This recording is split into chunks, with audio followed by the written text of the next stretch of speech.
Hello, welcome everyone. We are together here with Dr. Red and anyone else that wants to join us, where he's going to talk to us today about the neurology of compulsive behaviors and how to manage it. I just have to tell you a little bit about Dr. Red. I will just admit people that come in as they come, and just give you guys instructions to keep your phones on mute, if you will, or your cameras and phones on mute. Anyway, so Dr. Red, I worked with Dr. Red for a few years when I lived in Pleasant Grove. He owns Solace Emotional Health, and he is a mental health therapist. He has a doctorate in, remind me now, Dr. Red, family science and human development. Okay, yeah. Family science and human development. And then he's also a certified, I need to look at my notes to remember it. You could even say it, clinical mental health counselor. It is. That's right. Yes. And he's EMDR certified also. Many of you are familiar with EMDR, and state credentialed as a no-Joe therapist.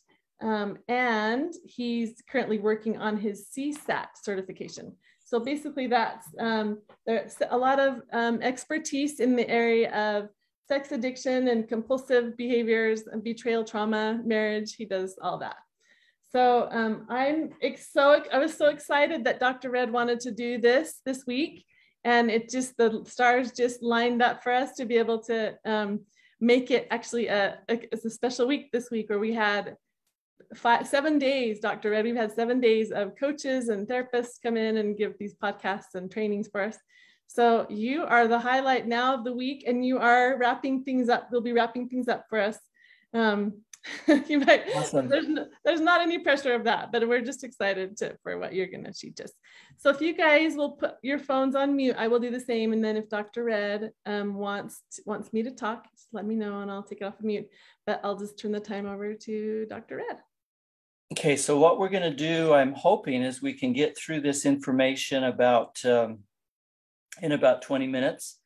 And then maybe we could do a 15, 20 minutes worth of kind of question answer. So my recommendation, rather than becoming in and out of mute, would be to write down any questions you have. And then at the end, we'll try to have some interactive conversations, questions, answers about anything you want to talk about. Okay?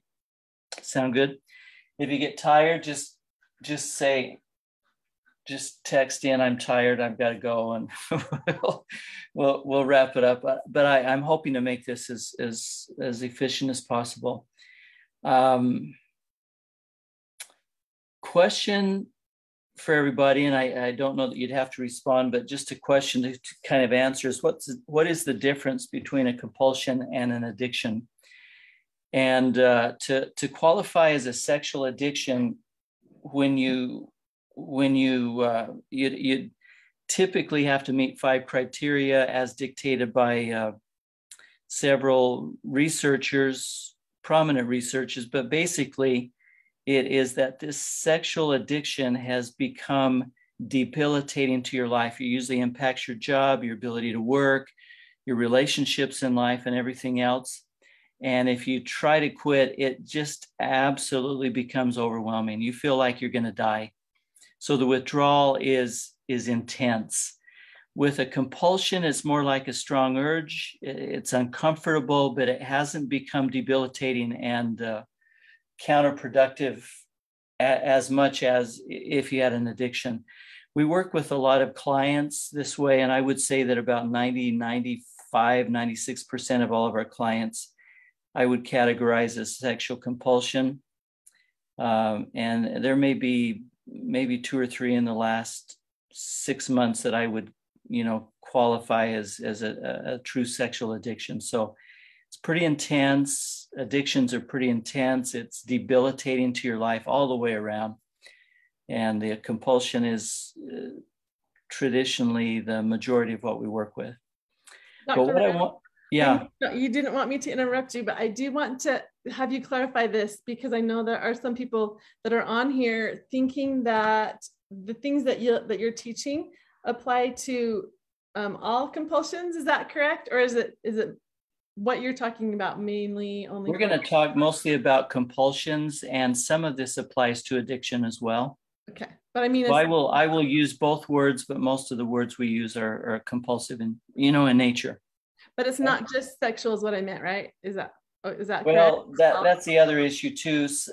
Predominantly sexual, but this is applicable. Some of the things we talk about to, well, I'll show you in a minute, to any kind of addiction, drug, alcohol, tobacco, gambling, eating disorders, all of that area.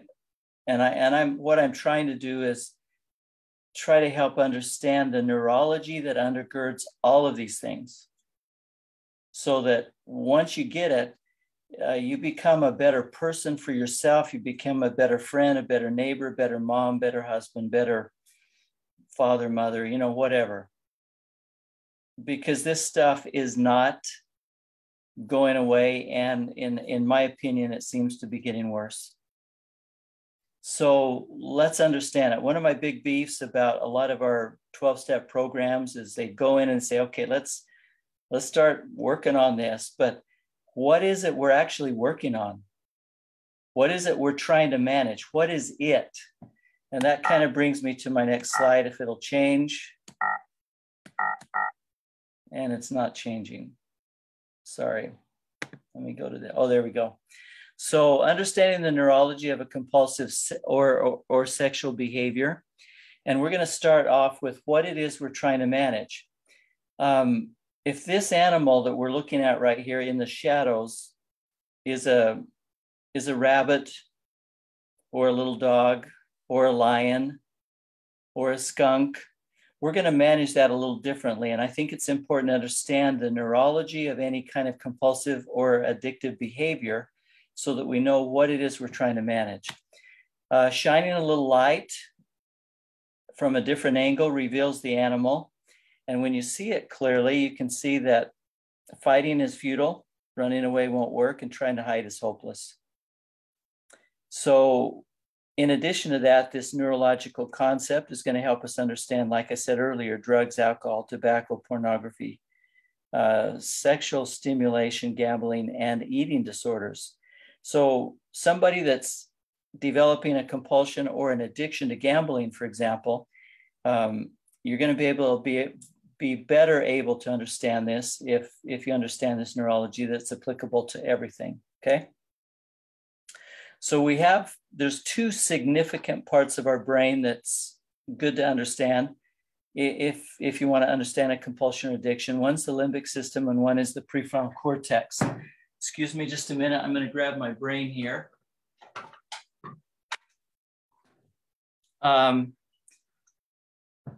This is the prefrontal cortex. If you can see, I've kind of sliced the brain in half here. This is prefrontal cortex, and that's the limbic part of your brain. The limbic system is something that every animal on the planet has, and the thing that distinguishes us from animals is they do not have a fully developed prefrontal cortex, but all of them do have this limbic system that keeps them alive by avoiding pain and seeking pleasure.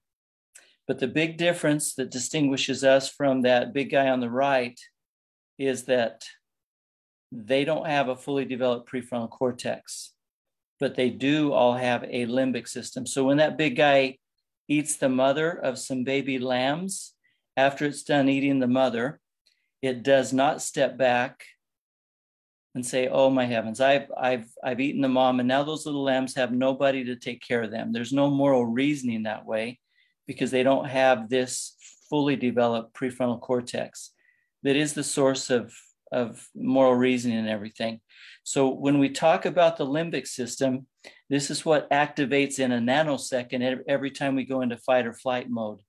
But there's no shame, there's no guilt, there's no morals, no values to this part of our brain. Another thing that is interesting about the limbic part of our brain is that a lot of these are subconscious. It's kind of like an iceberg. Most of them are subconscious, and they just operate and create behavior that's almost automatic from this subconscious part of our brain. That makes it a little tricky therapeutically, because how can you manage a behavior that is being driven by a subconscious part of your brain is kind of difficult. So what we do is we do a lot of activities that help bring that iceberg up out of the water so that you can become more aware of those emotions and instincts and feelings. And then we're better able to manage them if you're aware of them. The prefrontal cortex is all about guilt, remorse, consequences, moral reasoning, mathematical skills, and that kind of stuff all comes from this part of our brain. Now, these two parts are always kind of doing a little tug of war with us. The limbic is pulling this way, the prefrontal is pulling this way. And as long as there's some equity in that pull and some balance, that determines quality of life. But if ever one gets out of balance or one starts winning the battle, then that creates some problems. For example, if the limbic wins, then your behavior is going to look like an animal. It doesn't care how your behavior impacts other people. If the prefrontal cortex is pulling heavy on you, then neither you nor anyone around you is going to be happy, because that's just, nothing is ever good enough. But we want to try to avoid this, what I call a one-man tug of war. Anytime there's any extreme stress, it activates what we call that limbic alarm system, and it can activate in a nanosecond. I mean, you're driving down the road and a snake pops out at you. You're walking down the road, a snake jumps out of the bushes. You're gonna have a reaction instantly, go into that fight or flight mode of either fighting it or fleeing, one of the two. But extreme stress activates that limbic alarm. And if the stress persists, the limbic system will actually shut down the prefrontal cortex, creates a one-man tug of war. And if that happens, you will do whatever that limbic feels like you need to survive, okay? And that's where we get into some extreme behavior or unwanted behavior. For example, Sherry, if somebody was holding your head underwater and you knew they didn't care whether you lived or died, you've been under about 40 seconds, the limbic system is activated. It almost instantaneously shuts down that prefrontal moral reasoning part of your brain, creating a one-man tug of war. And when that happens, you're going to do whatever it takes to survive. So if you opened your eyes, you got about 5 seconds left before you pass out. You open your eyes, you see a knife by your feet. You would probably stab the dude that's holding your head underwater. Yes. Now, you don't do that running down the streets of Ephraim, stabbing people in the back. No. But in that moment, you would, because that limbic system has shut down your prefrontal cortex. You got a one-man tug of war, and that you'll do whatever it takes to survive.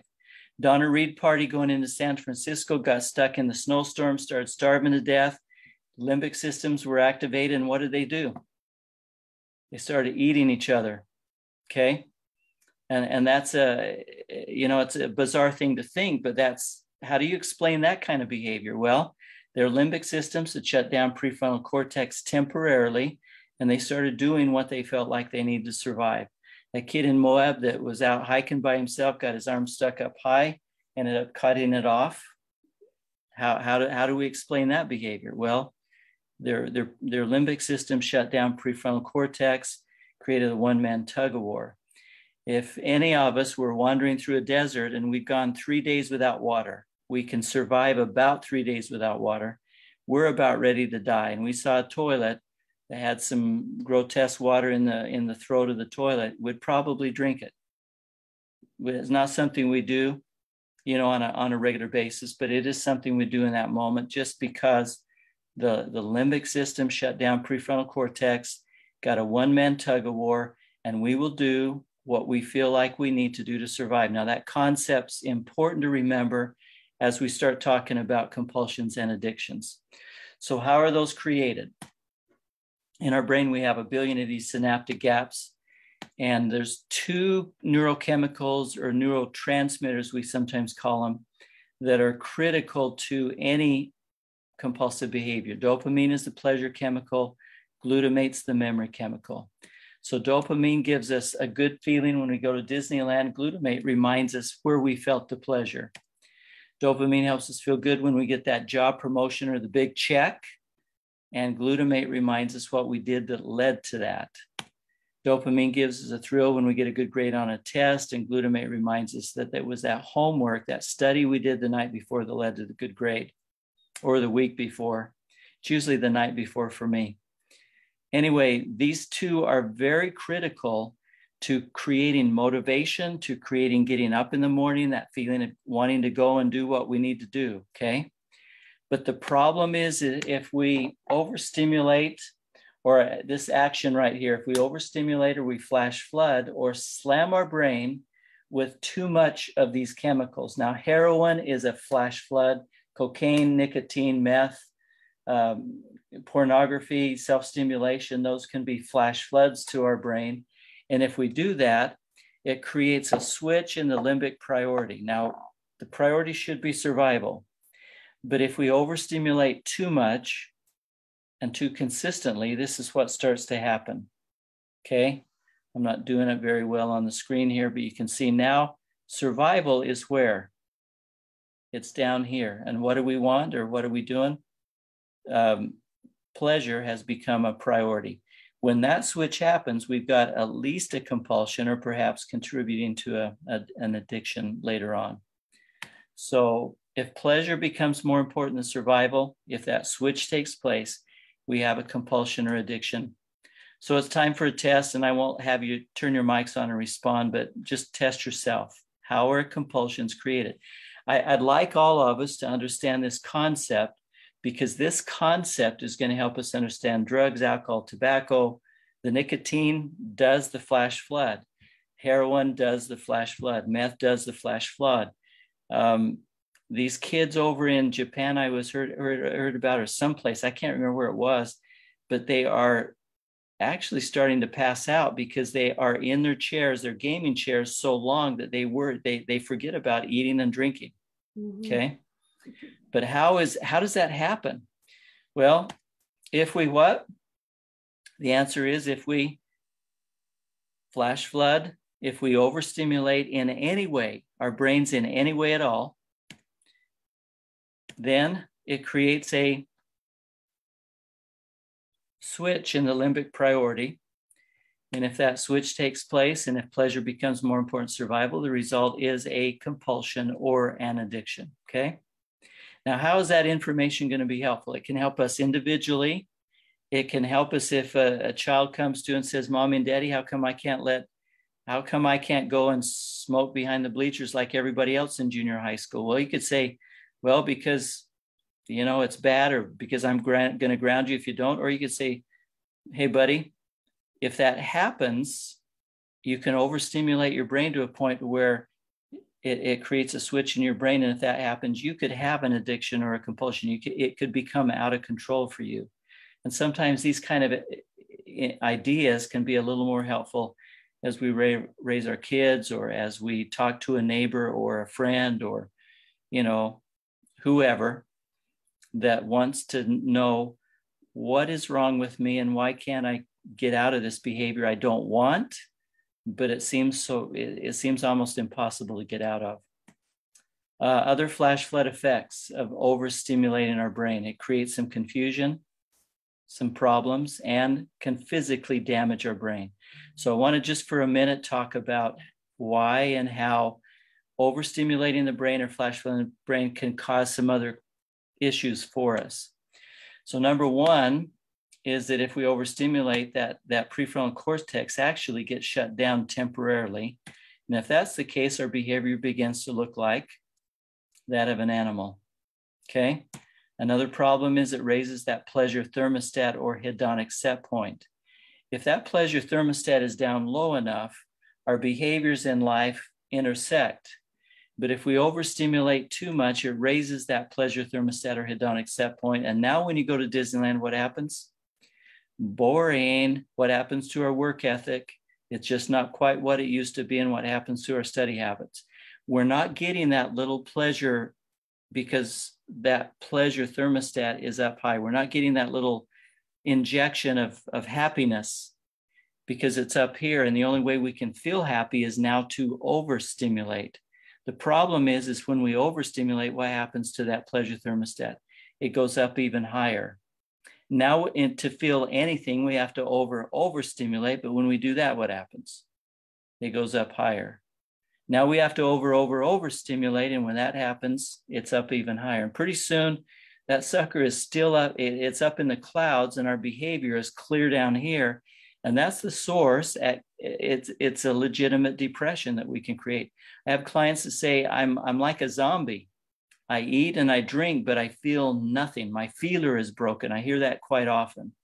And that's because that hedonic set point is up so high that literally our feeler is broken and we can't feel, and we're not motivated, and our grades are plummeting. We're dropping out of school. Our work ethic is, and it creates a lot of havoc and dysfunction and debilitating kind of things happening in our life.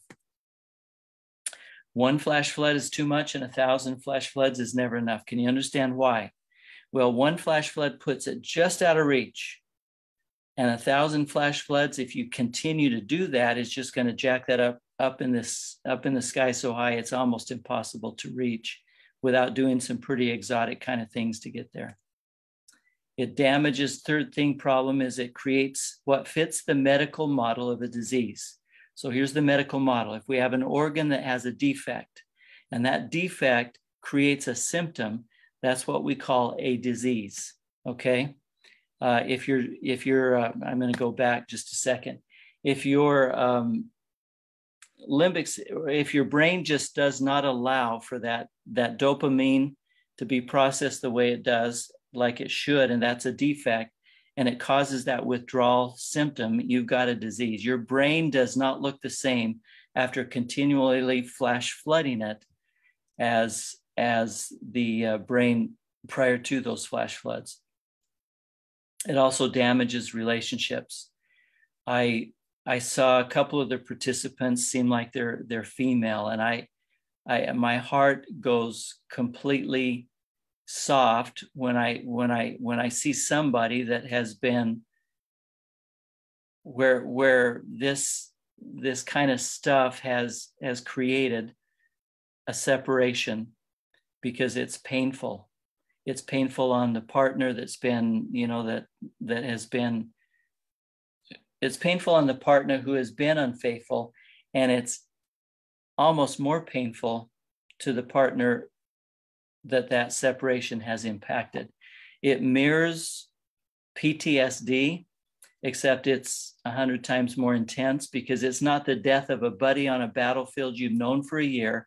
It's the death of a relationship that you have considered sacred and important and fundamental to human happiness. That has maybe 13 years, maybe 10 years, maybe 5 years, I don't know. But anyway, it damages our relationships, and it's embedded deeply into our memories. How long are these activities seared into the memory banks of our brain? Well, I'll talk to clients and I'll say, when was the first time you remember seeing something visually stimulating? Well, I was in the 4th grade. I was walking home with Johnny, and we saw a bunch of Playboys that were thrown out by the side of the road. And so we sat down on these rocks and we started looking at them. That's the first time I remember seeing something visually stimulating. And I'll ask him, that's interesting. Do you remember any other kid's name in the 4th grade? And he'll say, no. Do you remember the name of your school? No, I can't remember exactly what it was. Do you remember the name of your 4th grade teacher that you spent 9 months out of that year being taught by?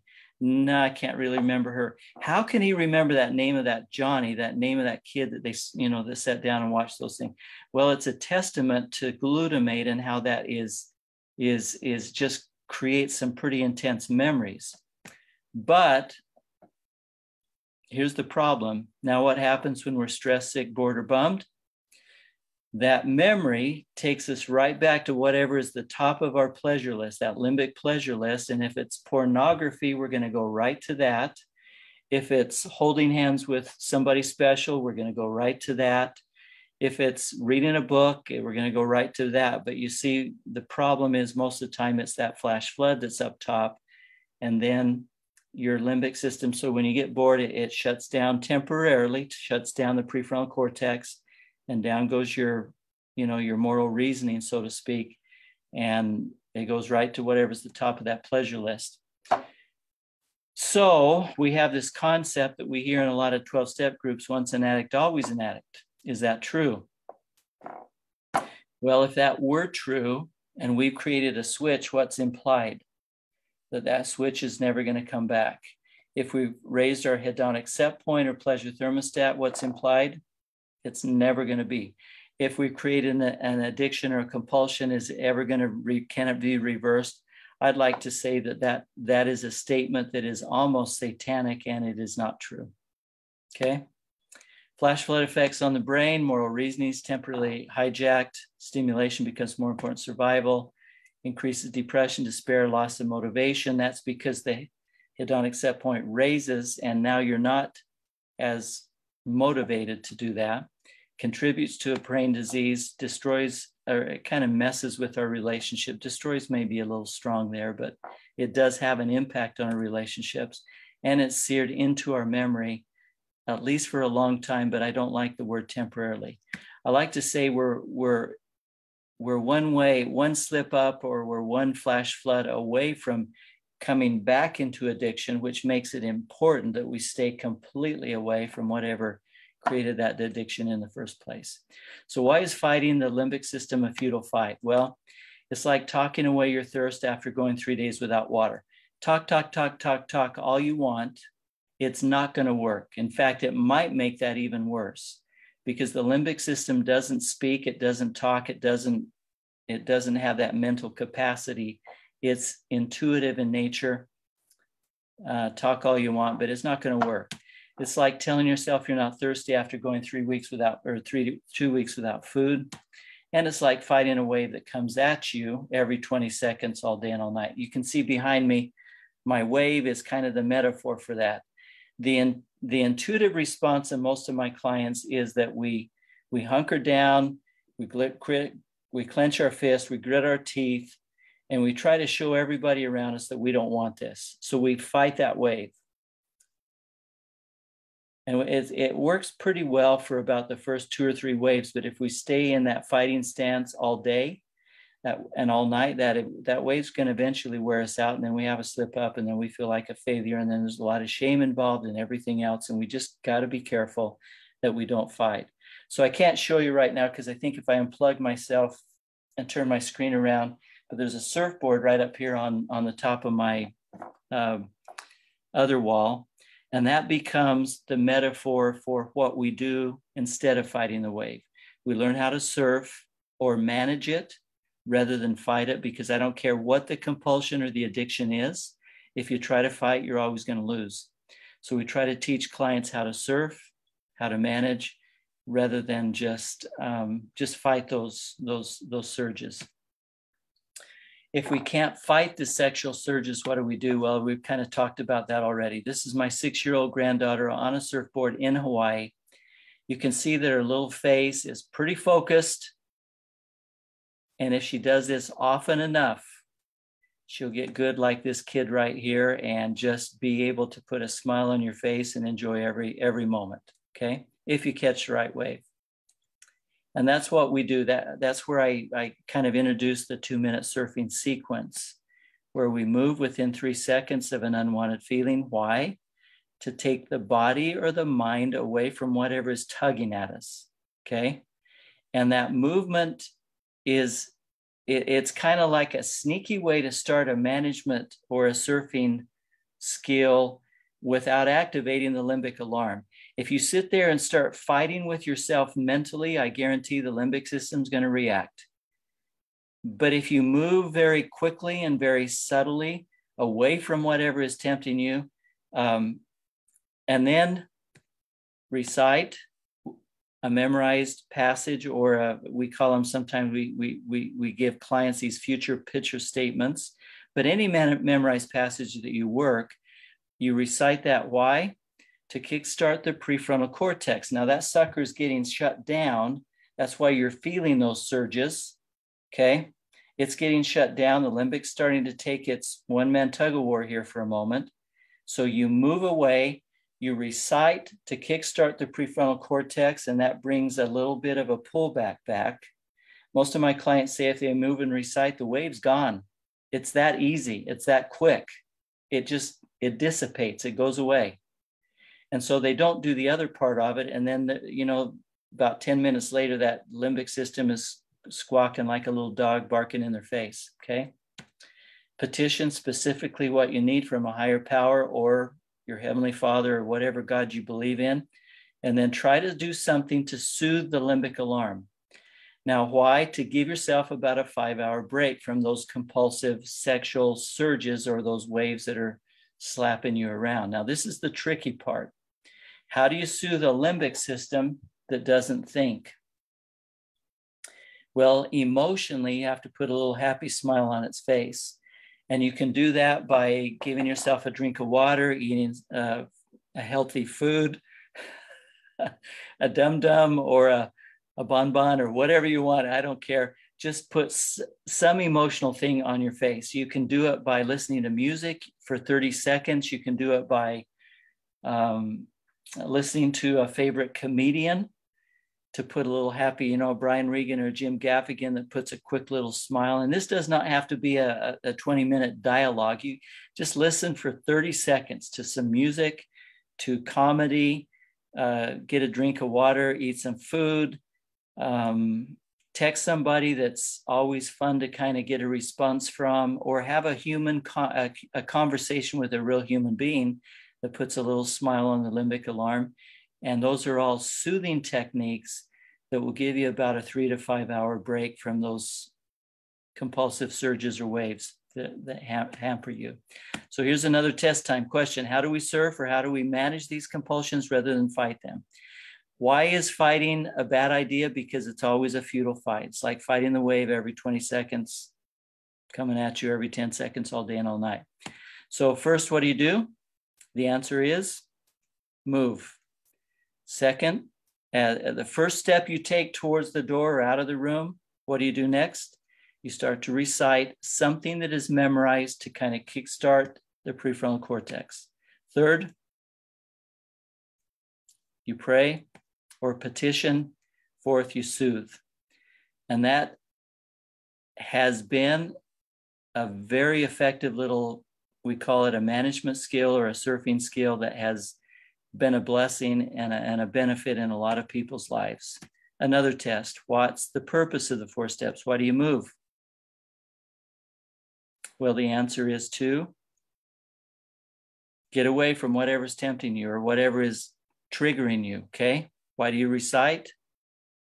The answer is to kickstart the prefrontal cortex, so you got a little bit of a pullback now instead of having the limbic doing one-man tug-of-war. Why do you pray or petition the help of a higher power? Because you're going to do it better with that help than you will do without it. Yeah. And why soothe?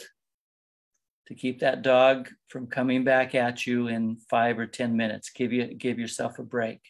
How do you soothe is probably the trickiest question of the whole presentation tonight, and that is you've got to put a smile on that limbic alarm by doing something that is emotionally soothing, that is emotionally just puts a little happy smile on the limbic face, okay? Here's the approach we take. We teach this neurology, which you're getting tonight. We offer in-the-moment management skills. And Sherry, I could give you a digital copy of that surfing sequence that'd be good, that you could share with whoever you wanted to. I have it copyrighted so that somebody doesn't get a hold of it and charge me to use it. Yeah. But I got to say, it was given to me, and it happened in about 20 minutes during a session with a client that was a young man that was just tearfully doing everything he could and wanted this badly. Yeah. He wanted it so badly. He says, I will do anything. But when that wave starts to get in my face, I can't seem to do anything but just give into it. Mm. And man, it just came in the next 20 minutes. We ironed out something. He came back a week later and said, oh my heavens, I think I might be able to do this. It gave him some hope. It was pretty awesome. So I have it copyrighted, but I don't claim to have been, it was given to me. Yeah, that was good. And you have said that you can help clients within 4 to 6 weeks. Didn't you say that for these? If clients are serious about really doing this, the neurology, the management skills, And then I give them a book to read to increase what we call recovery capital. There's 10 criteria that Dr. Skinner has empirically validated, 10 criteria that are associated with long-term recovery. And the more money you have in each of those 10 accounts, the more you're able to sustain long-term recovery statistically, but also you become the best person possible simultaneously to, the more money they have in these accounts, the better person you become. So it's a very compassionate approach to recovery. And then we identify and heal emotional bruises that are creating those relentless sexual surges, that may be creating those. Most of us have a few emotional bruises. Most of us have had some traumatic experiences in life. And what we try to do is do some EMDR, AF EMDR is what we use to try to identify the bruises. And if they are creating bigger waves than we can manage, you can see the skills are important, but trying to heal some of the waves that are causing, or the bruises that are causing those waves, is a significant. And this is a pretty rapid and a profound approach. Now, some of us have a few emotional bruises. Some of us, because of some traumatic and terrible things that have happened as we've grown up, and maybe as after or during the time we've been married, have a few. But I don't think I've ever met anybody, including myself, that haven't experienced a few emotional bruises that create some of these surges that may not have culminated in a compulsion or addiction. But, if we find ourselves reacting in a way that we don't want to react to a circumstance, a situation, a comment that has touched that bruise, and you find yourself reacting, oh man, where did that come from? I didn't want to act that way. That's usually the result of a bruise getting touched. And that's usually an indication that maybe there's something down there. And then maybe the sexual stuff or the compulsive stuff doesn't even need to be there, but a few sessions of EMDR can help us identify that bruise and overcome it. So now question time. So let's just take a few moments. So we've got about 15 minutes to answer questions that you wanted to, that I told you to shut up about earlier. Oh, no, that's good. I actually have not a question, but if Jaylyn won't hate me for saying this, Jaylyn is, she does a lot of this stuff very similar with her clients. And I imagine that's why she's wanting to come on this call. Is she a therapist? Jaylyn, tell us what you do. She doesn't do it. She did therapy, and it's similar to EMDR. My question for you, Jaylyn, is how much does what you do, how much does that relate to what Dr. Red says? Because from my position, it seems like they're very similar in that you will, you'll have them recognize the wounds and the bruises and the soothing piece. For sure. I thought about what you do with the soothing piece. Anyway, how does that relate to what you do? Well, I'm not a therapist. No. But I have studied emotional health for the last 26, 27 years. And I went to... Are you a life coach then, or what do you do? What you're practicing. Yeah, I do a release technique called IPT, which is integrated processing technique. And basically it uses several different modalities to help people kind of see where the root of the cause. Yeah. There you go. Yep. Mm-hmm. So and that cause is typically a traumatic situation or a comment that maybe a fourth grade teacher made, or what would you say that usually is? Yeah. So a lot of our causes come from early childhood. It could be something that we just perceived from something that someone else did or said. And we formed a belief from that. And then that belief is carried out. Those same emotions are felt over and over again, but different circumstances. We just keep creating that same. But it keeps reinforcing that belief that could be a bit of counterproductive later in life, right? Correct. Yeah. So just trying to get to the root of that, I use a technique called kinesiology, which is basically using your brain just like it's a computer, which it is. It's the most amazing computer that we have. It's stored every thought, feeling, emotion. Yeah. So just kind of getting to the root of that and figuring out, what was created at that point, and then helping that person heal by having that adult self come in and see it in a different perspective. Looking at that, the child part of you, and having the adult self come in and just create a different perspective, or and also using a higher power, for everyone different. For me, it's the Savior, our Heavenly Father, but them come in and releasing all that baggage, if you will, to them of what we've been carrying around, and just using forgiveness as well. That's part of the piece, is forgiving whoever was involved, and seeing them, have them come in and just take accountability, seeing your perspective now for what they did, and stuff like that. So yeah, it's a powerful technique, similar to EMDR, but on a more conscious level. So awesome. Hey, and then another question, if Raquel or Vane has anything else, you're welcome to pipe in. But I have, of course, I always have something to say. But I'm wondering how this applies to me. And Dr. Red, I really appreciate how you have clarified the difference between addiction and compulsion, because I think it is more rare to have an addiction, right? It's one that you may have been feeding for many, many, many years, and it has become debilitating. That's a good word to use. Yes. So, and I like that. So for me, I've been calling this sugar addiction of mine. I'm going to start calling it a compulsion. Sugar and carbs, like that. I just sometimes feel like of course I have the ability to stop. You just stop. And sometimes people say that, but then other times I feel like, really, I don't know. I just have this battle. So I'm thinking that I might be able to relate that to myself. Yes, you can. Yes, you can. One of the little nuances with people with food addictions of any kind, or food compulsions, is that it's sometimes, food it's a kind of a tricky thing, because food is a necessary part of our existence, right? Like water. Okay.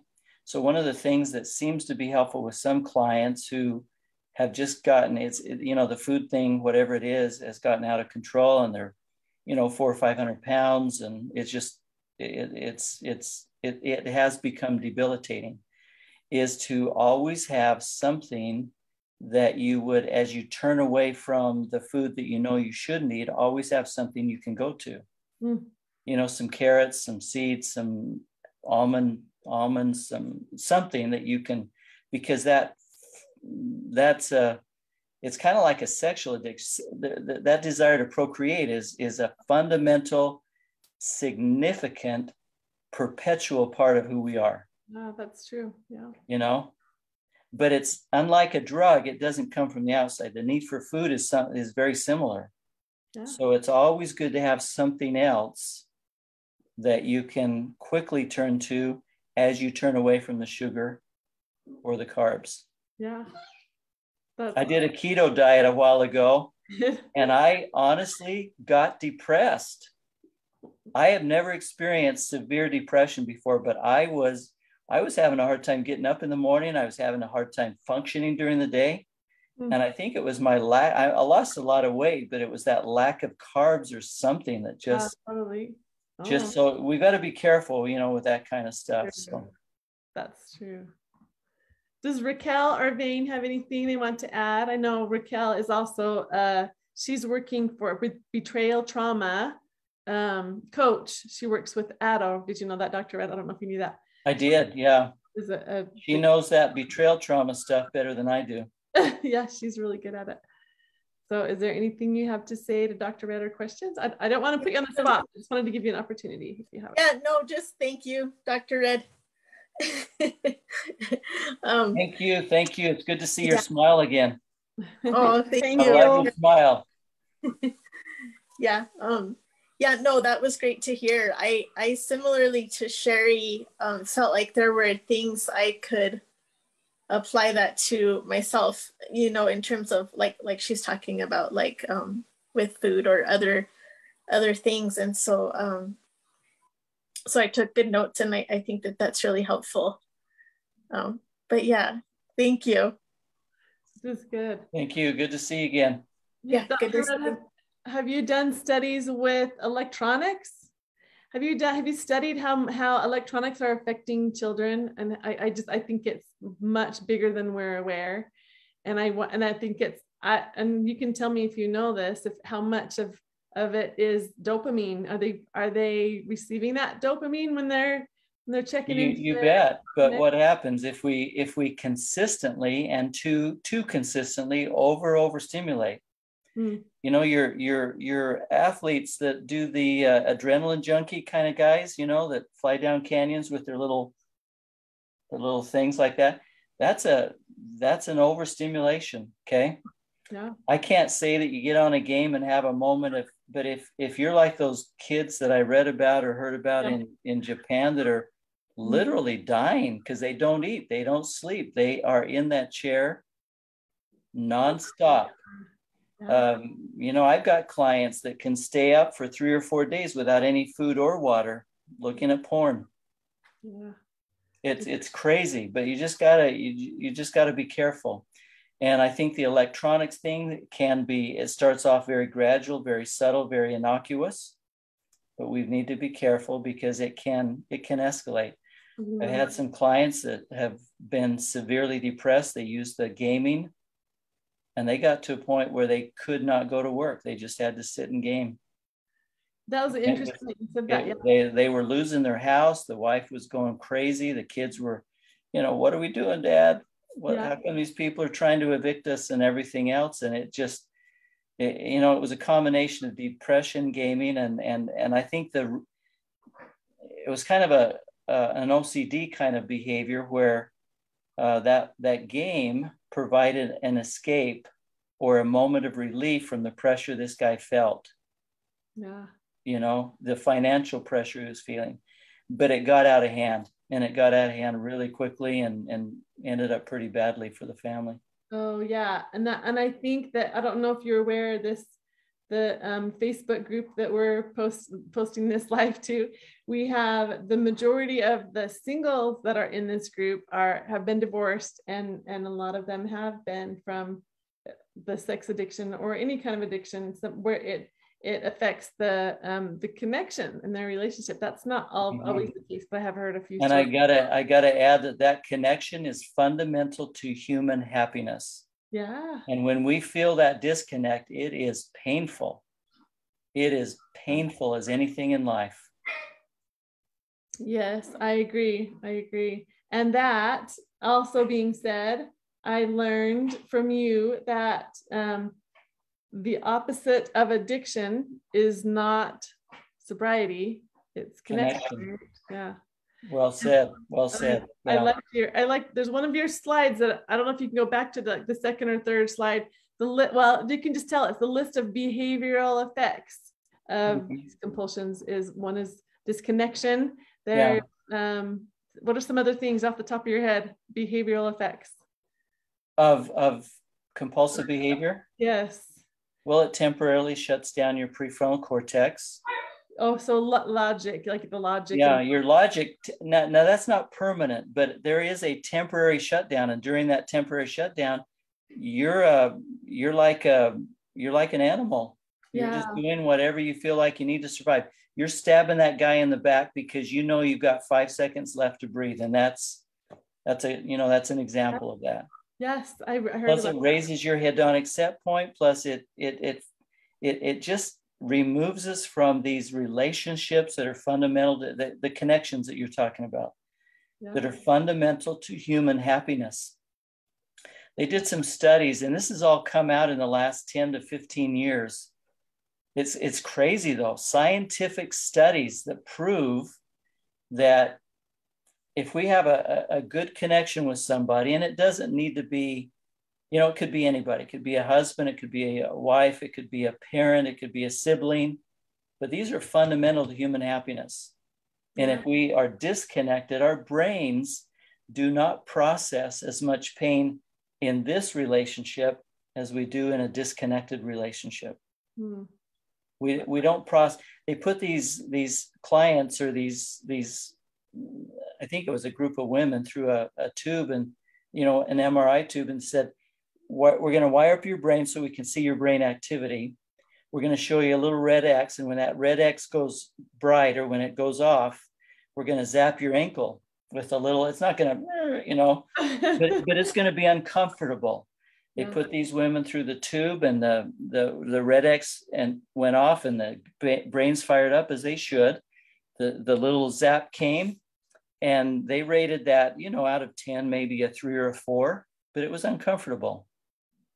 Did the same thing, repeated the same thing with the same kind of people, except this time there was human touch to somebody with whom they had a good relationship, a very safe, connected relationship. They went through, the red light went off, the brains fired off, but for some reason, the zap on the ankle never got processed up to the pain, or up to the head. The pain never got to the head. Wow. First study that came out, everybody was just mocking that study, saying, you guys are a bunch of idiots. You've done this all wrong. But it's been replicated probably 10 to 15 times, and the results are all the same. These relationships function as human, as regulators to pain in our life. We have better self-confidence. We have better social confidence. We don't process as much pain. We actually heal faster. Cardiovascular surgeons are now encouraging couples, if one of their patients is a man or a female, to make sure they have a good, solid, maybe do a little fast-paced couples relationship course, because they know that if this man or this woman is in a good relationship, they're going to heal faster than they do if they're in a broken, chaotic relationship.